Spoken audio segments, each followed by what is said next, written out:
बात करेंगे हम कि गवर्नमेंट जो है कुछ अच्छे इनिशिएटिव्स ले रही है, ख़ासतौर पे पाकिस्तान में इलेक्ट्रिकल व्हीकल्स को फ़रोग़ देना, यानी कि इलेक्ट्रिक गाड़ियां फ़रोग़ देना, जिसमें गाड़ियां भी होंगी, रिक्शे भी होंगे, मोटरसाइकिलें भी होंगी। या गवर्नमेंट इस हवाले से एक प्रॉपर मुस्तवदा यानी कि एक प्रॉपर फार्मूला पॉलिसीज़ और एक बनाकर जो है वो रख रही है, और को किस तरह से बनाना होगा, इसके स्टेशंस पे जो है वो बैटरीज कैसे चार्ज होंगी और किस तरह से आवाम को सहूलत देनी है, और डेफिनेटली इसमें एनर्जी का भी इस्तेमाल होगा तो कौन सी एनर्जी दी जाएगी। इन तमाम तर इशूज़ पर गवर्नमेंट इस वक्त जो है प्लान कर रही है, और लग ये रहा है कि अब पाकिस्तान में हम इलेक्ट्रिक गाड़ियाँ इस्तेमाल होते हुए कमर्शली उसको देखेंगे और जो है मुस्तफ़ीद होंगे, और हम फ़ायदा उठा सकेंगे, और बहुत बड़ी कॉस्ट नाज़रीन हमारी फ्यूल की बचेगी। इन तमाम तर मामलात पर बात करने के लिए हमें ज्वाइन किया है अब्दुल रहमान साहब ने, जो कि डायरेक्टर हैं टेक्नोपैक इंडस्ट्रीज प्राइवेट लिमिटेड के। सर अस्सलाम वालेकुम and very good morning to you. कैसे हैं आप सर?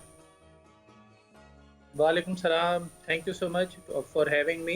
अल्हम्दुलिल्लाह बिल्कुल ठीक हूँ मैं। परफेक्ट सर, गवर्नमेंट का इनिशिएटिव हम सुन रहे हैं कि जी पाकिस्तान में इलेक्ट्रिक गाड़ियाँ आएंगी। अब गवर्नमेंट कह रही सिर्फ गाड़ियाँ नहीं आएंगी, बल्कि हम मोटरसाइकिलें, रिक्शे और जो भी जो गाड़ी चलाएगा वो इलेक्ट्रिक होगी। उसके लिए मुस्तवदा तैयार कर लिया गया है, कवानीन बनाए जा रहे हैं, पॉलिसीज मुरतब हो रही हैं। इसको आप किस तरह देख रहे हैं?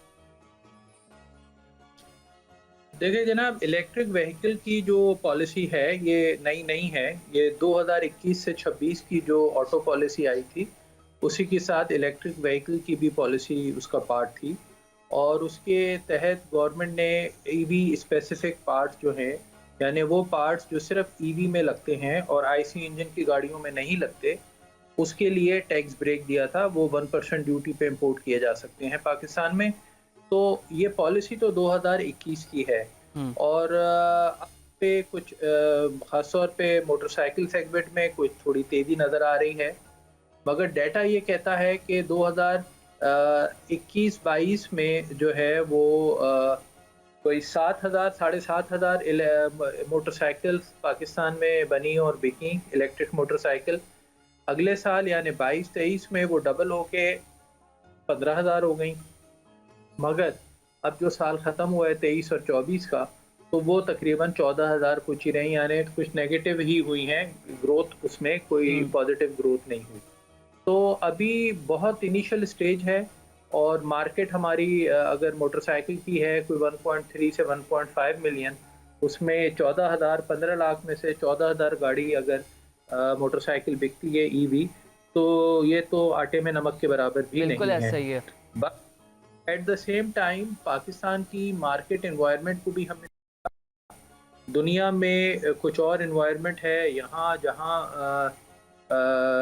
बहुत ज़्यादा मैक्रो इकोनॉमिक डिस्टेबिलिटी है, सूरत हाल, लोगों को खाने पीने के लाले पड़े हैं, बिजली का बिल और गैस के बिल परेशान कुन हो गए हैं।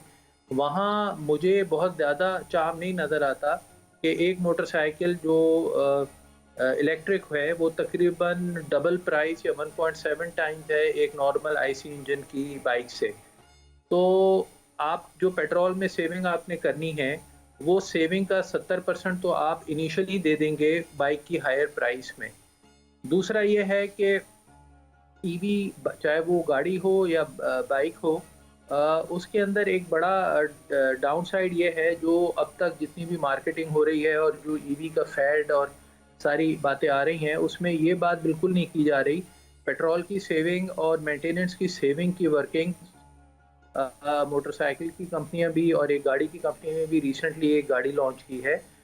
उनका मैंने एक पेपर देखा था, उसमें ये वर्किंग तो दी जा रही है कि सेविंग क्या होगी, मगर ये बात बिल्कुल भी जिक्र नहीं किया जा रहा कि जो 6 से 8 साल बाद जब उसकी ईवी की बैटरी, लिथियम बेस्ड बैटरी, चाहे वो लिथियम आयन हो या लिथियम फॉस्फेट हो या सोडियम हो, वो बैटरी की इतनी ज़्यादा कीमत है कि जब वो बैटरी 6 से 8 साल में रिप्लेसमेंट की तरफ जाएगी और नई बैटरी लगेगी, तो गाड़ी की कीमत का 30% आपको वन टाइम देना होगा।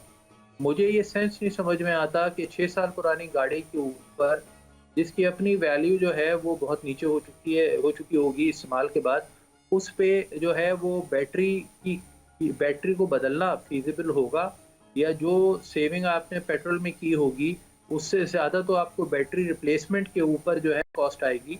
तो क्या होगा? क्या 6 साल बाद वो गाड़ियाँ स्क्रैप होना शुरू हो जाएँगी? क्योंकि कोई फिज़िबिलिटी नज़र नहीं आती कि उसके अंदर कोई तीसरी चेंज होगी आफ्टर 6-7 ईयर। तो इतना इतना सिंपल नहीं है ये इक्वेशन, जितनी शायद समझी जा रही है कि जी ईवी आएगी तो लोगों को बचत शुरू हो जाएगी। अगर कोई आदमी जो है वो 7-8 हज़ार रुपए महीना बचाता है पेट्रोल और ईवी के बीच में, और वो आप जमा करते जाएँ, तो जितने की बैटरी उसको 6-7 साल बाद बदलनी है, वो एक बार उससे ज़्यादा ही पैसे उसको देने होंगे। तो it is not that simple. उन इकोनॉमीज़ में जैसे आप वेस्ट में देखते हैं, जी। अमेरिका में देखते हैं और यूरोप में देखते हैं और जापान और जो भी फर्स्ट फर्स्ट वर्ल्ड है, वहाँ पे वैसे ही रिवायत और वैसे ही जो उनकी मेंटेनेंस कॉस्ट है और लेबर कॉस्ट है, वहाँ 6-8 साल बाद गाड़ी वैसे ही स्क्रैप हो जाती है, जंकयार्ड चली जाती है और नए मॉडल और नई गाड़ी आ जाती हैं। बहुत सारे मुल्कों में पॉलिसी है, एंड ऑफ लाइफ पॉलिसी है, उससे ज़्यादा पुरानी गाड़ी इस्तेमाल नहीं हो सकती। कहीं ये रूल है कि इस शहर में नहीं हो सकती, कहीं ये रूल है कि ये गाड़ी इस्तेमाल ही नहीं हो सकती, आपको स्क्रैप करनी होगी। वहाँ तो बात समझ में आती है कि आपको आईसी इंजन भी अगर 7-8 साल बाद स्क्रैप करनी है, तो ईवी गाड़ी 8 साल बाद स्क्रैप करेंगे। मगर पाकिस्तान जैसे मुल्क में, जहाँ हम 30-30 साल पुरानी गाड़ियाँ बड़ी आम सड़कों पे देखते हैं और हमारे यहाँ मोस्टली गाड़ियाँ स्क्रैप नहीं होती हैं और वो ही मेंटेनेंस हो के और पार्ट बदल-बदल के चलती रहती हैं। आप मिसाल ले लीजिए बेडफोर्ड ट्रक की, कि हुँ। बेडफोर्ड ट्रक जो है वो 30 साल से तो बनता नहीं है, दुनिया में कहीं शायद नहीं मिलता, मगर हमारी आज भी ट्रक की पॉपुलेशन में बेडफोर्ड से ज़्यादा कोई ट्रक नहीं है, आपको बहुत आम। तो क्या होगा? हमारे यहाँ तो वो कल्चर ही नहीं है कि 6 साल बाद गाड़ी स्क्रैप होगी। तो 6 साल बाद जब ईवी की आप बैटरी बदलने जाएँगे, तब आपको रियलिटी चेक होगा कि ईवी की बैटरी आपकी गाड़ी की कीमत इतनी नहीं होगी जितने की नई ईवी आपको डालनी पड़ेगी उस वक़्त। तो क्या होगा उस वक़्त? तो कस्टमर अगर ये समझता है कि जी ये मेरे पैसे बच जाएँगे पेट्रोल और इलेक्ट्रिक के बीच में, तो उसके अपने मसाइल बहुत सारे हैं और एंड में मुझे नहीं लगता कि कोई बहुत बड़ी सेविंग पाकिस्तान जैसी मार्केट में कस्टमर को मिलेगी। अ, एक और स्टडी अगर आपको मैं जी। बताऊँ, इंडिया में एक स्टडी है कि इंडिया में जो लोग ईवी पे कन्वर्ट हुए हैं, ज़ाहिर है इंडियन इकोनॉमी हमसे कहीं आगे बहुत है बेहतर है सर, और कोई वहाँ कंपैरिज़न नहीं है। जी, जी। जी। तो मैंने एक स्टडी अभी रिसेंटली पढ़ी है कि 52% of EV owners India wants to go back to IC engine, और वो ईवी के जो मसाइल हैं और जो स्ट्रेस है, चार्जिंग स्ट्रेस है कि आपका चार्ज खत्म हो गया तो आपको प्रॉब्लम होगी, या एक शहर से दूसरे शहर जो मूव कर रहे हैं हुँ। उसका स्ट्रेस है कि बीच चार्ज करनी होगी। तो 52% of the population wants to go back to IC engine. तो ये उस जगह की बात कर रहा हूँ जो हमसे फिर भी मिलती-जुलती इकॉनमी है, वेस्ट की हुँ, बात नहीं कर रहा हूँ। और हुँ। वहाँ पे ये इस तरीके की स्टडी है और इस तरीके की बात अभी रिसेंट मैंने कोई 2 हफ्ते पहले ये एक स्टडी पढ़ी है। बहुत अच्छा आप इस पे बात कर रहे हैं। सर मेरा एक सवाल है इस पे आपका, जो हमारी अभी लोकल मार्केट है, लोकल मैं इसलिए कह रहा हूँ कि यही सब कुछ मैनेज कर रहे हैं, 3 बड़ी कंपनीज़ हैं। उनकी इस वक्त आप देखें कि किस तरह से वो पाकिस्तान में मैन्युफैक्चर्स तो नहीं हो रही, वो असेंबलिंग करके कर रहे हैं। फिर एक सबसे बड़ा प्रॉब्लम है हाई प्राइसेस हैं, फर्दर ये कि ओन लिया जाता है। हम ईवी की इतनी अच्छी बातें कर रहे हैं, आपने ग्राउंड रियलिटी पाकिस्तान की इकोनॉमी की रख दी और कॉस्ट इफेक्टिव होकर हम सोच रहे हैं, लेकिन आपने जो हकाइक रखे कि वो हमें कॉस्ट इफेक्टिव नहीं लग रही। फर्दर इसमें टैक्सेशन आएंगे, फिर जो आम आदमी है, आप और हम लोग जो यूज़र होंगे, एंड यूज़र्स होंगे, वो फिर बैटरीज़ के इशू, स्टेशंस की आपने बात की कि कहाँ कहाँ स्टेशंस बनाएंगे, तो हमारे जैसी मार्केट में, हमारे जैसे बाज़ार में जो हमारा ये इलेक्ट्रिक का और ये जो गाड़ियों का बाज़ार है, उसमें किस तरह से हम चीज़ों को बेहतर कर सकते हैं, जो ग्राउंड रियलिटी है। देखें, आपने दूसरी बात भी की तो मुझे उसका भी थोड़ी-सी वज़ाहत आपको मैं दे दूँ। रियलिटी कुछ और है और परसेप्शन कुछ और है। मैं समझता हूँ इसमें ऑटो मैन्युफैक्चरिंग सेक्टर की कोताही है कि वो अपनी सही प्रोजेक्शन नहीं कर सका, और ये बात बार-बार होती है कि जी 3 कोई कंपनियाँ हैं और उनकी कोई इजारादारी है, अब्दुल जैसे रहमान अभी साहब आपने भी मुख्तसर कहा। मुझे बता दें, इस पे भी ओन लिया जाएगा क्या? बुकिंग पहले होगी देखें और देखें देखें इस वक़्त पाकिस्तान में कोई ऑन नहीं है। ऑन अगर है कोई तो उसको काइबर प्लस 3% का पेनल्टी देनी पड़ती है कस्टमर को, अगर कोई गाड़ी 2 महीने के अंदर डिलीवर ना हो। तो अगर किसी को गाड़ी देर से मिलती है तो उसके पैसे पे उसको जो वो बैंक से रिटर्न ले सकता है उससे भी 2% 3% ऊपर रिटर्न कार कंपनियां देने की पाबंद है। इस वक्त की सूरत हाल ये है। और मोर देन इनफ कंपटीशन है। इस वक्त 13 गाड़ियां बनाने वाली कंपनी है। 3 कंपनियों की कहानी आज से 4 साल पहले खत्म हो चुकी है। तो ये तो मेरी एक वजाहत थी जो मैं चाह रहा था आपको दूं। दूसरी बात यह है कि ईवी पे ऑन होगा या नहीं होगा। देखें, कोई इंडस्ट्री जब चलेगी और पाकिस्तान में मैन्युफैक्चरिंग उसकी ईवी की, तो मैं नहीं समझता मार्केट इतनी तेज होगी और मार्केट ठीक। इतनी ज्यादा डिमांड होगी हम यहाँ के ऑन जैसी कोई चीज उसके अंदर हो। एक चीज की सही। तरफ और वजाहत आपको जी। करूं।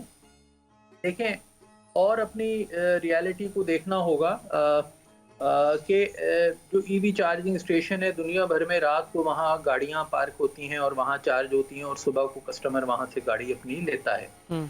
अब उस सूरत हाल को अगर आप देखें तो हमारे यहाँ जो लॉ एंड ऑर्डर की सिचुएशन है, अगर मैं खास तौर पे कराची की बात करूं, मैं अपने घर से अगर 1 किलोमीटर दूर, आधा किलोमीटर दूर किसी स्टेशन पे अपनी गाड़ी खड़ी करता हूं और पैदल अपने घर की आता हूं, तो मैं इतना इनसिक्योर फील करता हूं उस आधे ठीक है, आप किलोमीटर बहुत में कि बेहतर मेरे बात कर रहे हैं अब्दुल रहमान साहब। बहुत माजरत, हमें दूसरे सेगमेंट पे जाना पड़ेगा। इंशाल्लाह इस पे हम मज़ीद आपसे बात करेंगे और आपसे राय लेंगे। और आपने एक अच्छा हमें सजेशंस दिए हैं, इवन के इंस्टीट्यूशंस को भी दिए हैं, गवर्नमेंट को भी दिए, तो ये लोग इसको बेहतर तरीके से इम्प्लीमेंट कर सकते हैं ईवी वाले मैटर पे। Thank you so much for your time sir.